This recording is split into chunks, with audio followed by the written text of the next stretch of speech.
तो बच्चों, आप लोग का स्वागत है हमारे YouTube चैनल पे। बच्चों, आज हम लोग पढ़ने वाले हैं कक्षा 6 के पाठ्यक्रम में सम्मिलित सप्तम पाठ को, जिसका नाम है विमान यानम रचयाम। ठीक है बच्चों। तो बच्चों, विमान यानम का अर्थ होता है हवाई जहाज, विमान यानम, ठीक है। और रचयाम यानी कि निर्माण करते हैं, हवाई जहाज का निर्माण करते हैं। ठीक है बच्चों। तो बच्चों, इस कविता का व्याख्या समझने से पहले, अर्थ समझने से पहले, सबसे पहले कठिन शब्दों के अर्थ को समझते हैं, ताकि आप लोग को इसका अर्थ अच्छे से समझ में आ सके और कोई कठिनाई महसूस न हो। तो चलिए बच्चों, स्टार्ट करते हैं।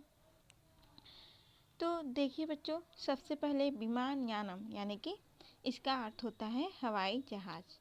रचयाम यानी कि निर्माण करते हैं, रचना करते हैं। विपुले का अर्थ होता है बच्चों विस्तृत। विमले यानी कि स्वच्छ। ठीक है बच्चों। वायु विहारम का अर्थ होता है वायु विहार, ठीक है, यानी कि हवा में घूमना, हवा में विहार करना। करवाम करें। उन्नत वृक्षम का अर्थ होता है ऊंचे पेड़। तुंगम का अर्थ होता है ऊंचा। क्रांताकाशम का अर्थ होता है आकाश को पार करके। ठीक है बच्चों। याम का अर्थ होता है चले। कृत्वा यानी करके। हिमवंतः का अर्थ होता है बच्चों हिमालय को, ठीक है। सोपानम का अर्थ होता है सीढ़ी। चंदीर लोकम यानी कि चंद्रलोक को, ठीक है। प्रविशाम प्रवेश करें। और यहाँ पर देखिए भाव चंद्र का अर्थ होता है शुक्र और चंद्रमा, ठीक है बच्चों। सूर्यो गुरु रीति का अर्थ होता है सूर्य और गुरु। सुंदर तारा अस्तित्व का अर्थ होता है सुंदर तारों को चुनकर। मौक्तिक हारम का अर्थ होता है बच्चों मोती का हार। अम्बुद मालाम का अर्थ होता है मेघमाला को। अंबर भूषाम यानी आकाश की शोभा को, ठीक है। आदाय का अर्थ होता है ले करके। प्रतियाम का अर्थ होता है लौटे।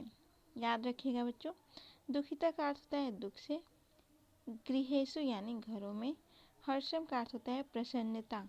जनयाम यानी कि लाए। ठीक है बच्चों। तो चलिए अब हम कविता के अर्थ को समझते हैं। तो देखिए बच्चों, हमारा जो पंक्तियाँ शुरू होता है वो है राघव माधव सीते ललिते, ठीक है। तो यहाँ पे कहा जा रहा है हे राघव, हे माधव, हे सीते, हे ललिते। ठीक है बच्चों। विमान यानम रचयाम यानी कि हवाई जहाज बनाते हैं, ठीक है, या हवाई जहाज बनाए।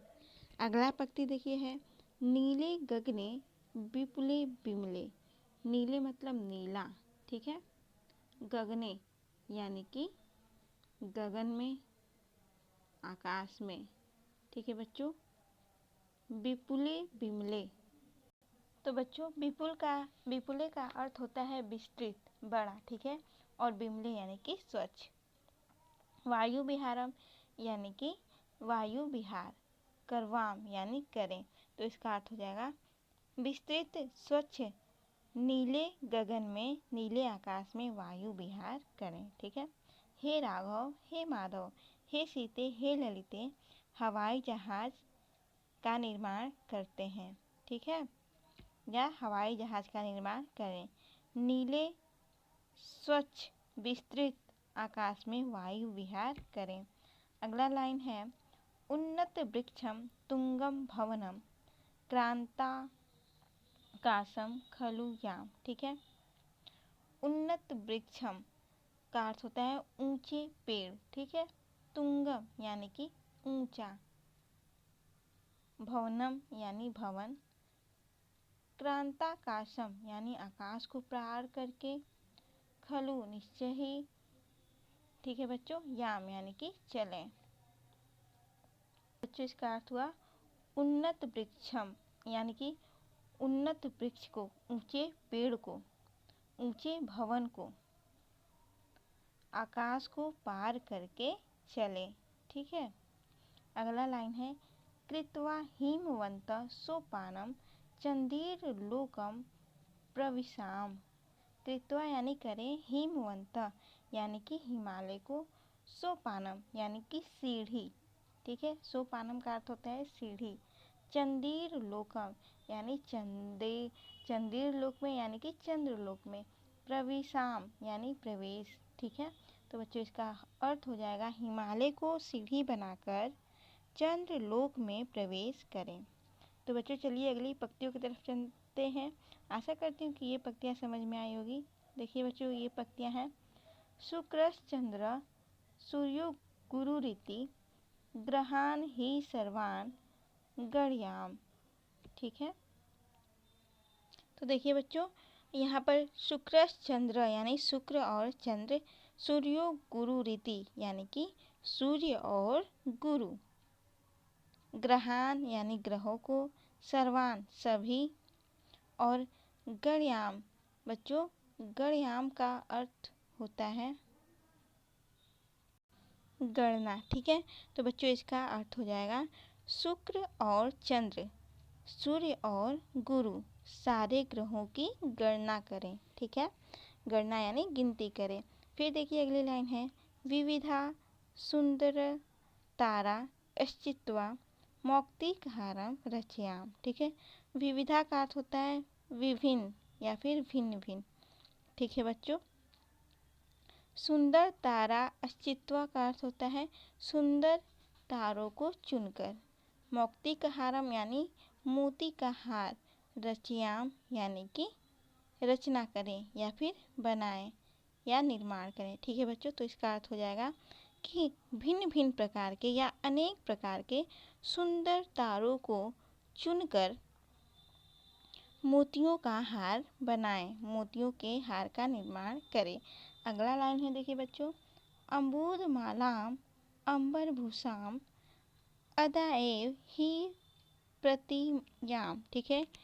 अम्बुद मालाम का अर्थ होता है बच्चों मेघमाला को, ठीक है, और अंबर भूषाम यानी कि आकाश की शोभा। अदा देव यानी लेकर ही, प्रतियाम यानी कि लौटे। तो बच्चों इसका अर्थ हो जाएगा कि मेघमाला को, आकाश की शोभा को लेकर ही लौटे। बच्चों देखिए अगली पंक्तियां हैं हमारी, दुखित पीड़ित कृषिक जनानाम गृहेषु हर्षम जनयाम, ठीक है बच्चों। दुखित यानी दुख से, पीड़ित यानी कि पीड़ित, कृषिक जनानाम यानी कि किसान लोग, गृहेषु का अर्थ होता है बच्चों घरों में, हर्षम यानी कि प्रसन्नता, जनयाम यानी लाए, ठीक है बच्चों। तो इसका अर्थ हो जाएगा दुख से पीड़ित किसान लोगों के घरों में प्रसन्नता लाएं, खुशी लाएं।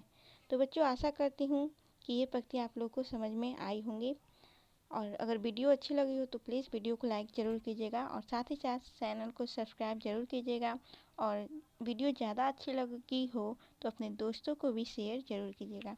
बच्चों चलिए इसके प्रश्न उत्तर को हम लोग समझते हैं और कुछ प्रश्नों के उत्तर को जानते हैं। तो देखिए बच्चों पहला प्रश्न है, एक पदेन उत्तरत यानी कि एक पद में उत्तर देना है, ठीक है बच्चों।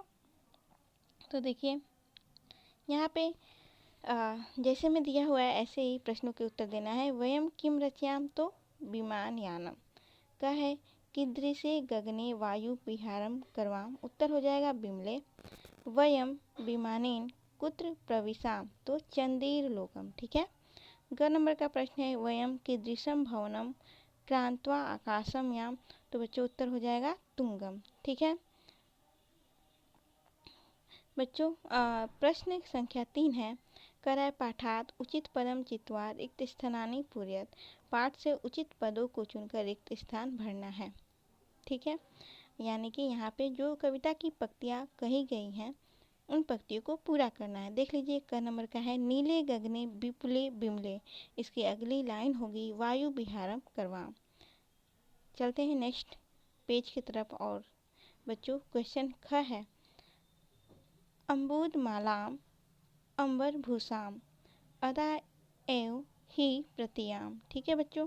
अब देखिए प्रश्न संख्या 4 कह रहा है, भिन्न वर्गस्य पदम चिनुत, भिन्न वर्ग के पद को चुनना है। तो देखिए बच्चों, जैसे कि यहाँ पे दिया हुआ है शुक्र, वृक्ष, चंद्र, गुरु। तो देखिए बच्चों, शुक्र, चंद्र, गुरु ये सब जो है ग्रह उपग्रह है, ठीक है। और लेकिन ये जो वृक्ष है यह एक पेड़ है, ठीक है। तो इसको यह यहाँ पे भिन्न वर्ग है, तो यहाँ पे हमने लिख दिया क्योंकि यह तीनों शब्दों से ये अलग है, इसीलिए यहाँ पर भिन्न वर्ग में इसको लिखा गया है। कब वाला है? छात्र, शिक्षक, भिक्षुक, प्राचार्य। तो बच्चों देखिए, छात्र, शिक्षक और प्राचार्य ये तीनों के तीनों ही विद्यालय में रहते हैं, लेकिन यहाँ पे भिक्षुक ये अलग वर्ग का है, इसलिए यहाँ पे भिन्न वर्ग में आएगा। अगला ख नंबर देखिए, शुक्र, कपोत, वानर, काक। ठीक है, यहाँ पर देखिए शुक्र, कपोत और काक ये जो भी हैं ये सब पक्षी में आएंगे, लेकिन वानर जो वानर है वो पशु है, इसीलिए यह भिन्न वर्ग होगा। ग नंबर का है पत्रम, पुष्पम, मित्रम, फलम। ठीक है, अब यहाँ पर देखिए पत्र हो गया पत्ता, पुष्प और ये जो फल है ये तीनों के तीनों निर्जीव है, लेकिन यहाँ पे मित्र क्या है? एक सजीव है, इसलिए यहाँ पे भिन्न वर्ग में आएगा। घ नंबर का देखिए सिंह, मयूर, मंडूक और गज। तो बच्चों देखिए, शेर भी भूमि पर ही रहता है, ठीक है, ये भूमि पर रहता है। मयूर और गज ये दोनों भी भूमि पर रहते हैं, यानी कि ये दोनों तीनों थलचर हैं।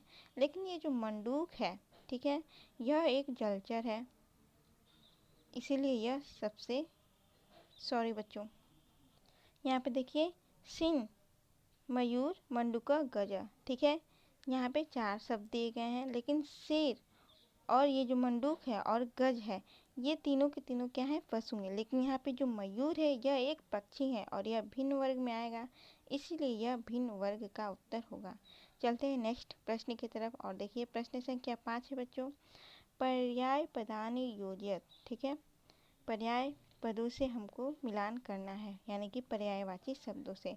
तो बच्चों गगने का हो जाएगा आकाशे, सूर्य का होगा दिवाकर, चंद्र का होगा निशाकर पर्यायवाची शब्द, और अम्बुदः का होगा बच्चों जलद। ठीक है, तो बच्चों आशा करती हूँ कि आज का आप लोग को टॉपिक समझ में आया होगा, और अगर वीडियो अच्छी लगी हो तो प्लीज़ वीडियो को लाइक ज़रूर कीजिएगा, और ऐसे ही वीडियो को देखने के लिए हमारे चैनल को सब्सक्राइब करना न भूलिएगा। तो बच्चों मिलते हैं अपने अगले वीडियो में एक नई टॉपिक के साथ और एक नए चैप्टर के साथ। तब तक के लिए बच्चों धन्यवाद।